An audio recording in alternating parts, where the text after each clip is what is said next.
On Monday, October 15th, 2011, Michelle Bennett started her night shift just like any regular day. But what she didn't know is how her night would turn into such a nightmare.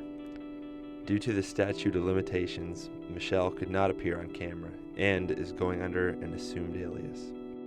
About 7 or 8 o'clock, and it was nothing out of the ordinary. It was a usual day, and I heard the door open. So I hear the door open, and I look to my right, and before that somebody said, "Give me the money." So I'm still looking straight, and I just assumed somebody was joking around.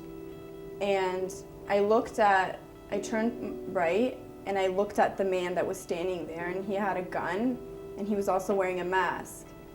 And after he said that, it took me about 2 seconds to process the whole situation and what was going on.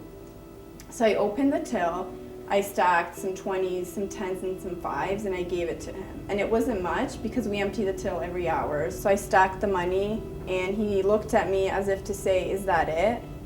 And then as he was leaving, he looked back and he said, "Don't call the cops." And this is when I screamed for my boss and called the cops.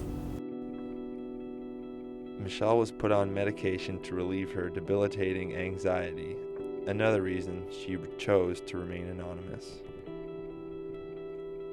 Currently enrolled at the University of Toronto, she has spent the last year using academics as a distraction. I'm in my 3rd year of nursing at University of Toronto, and I'm really enjoying it, and I hope to be a nurse one day. With the final hearing soon approaching, she hopes this trial ends as quickly as possible and hopes the justice system pulls through for her. My hopes for the future of this case is that it gets resolved and that he gets put away and justice is served. Michelle concludes with a short message for any future victims. God forbid. So some advice I would provide to someone who is in a similar situation is to just do as you're told, especially when a weapon is in the matter. Give them the money, give whatever they're asking for, and that's it.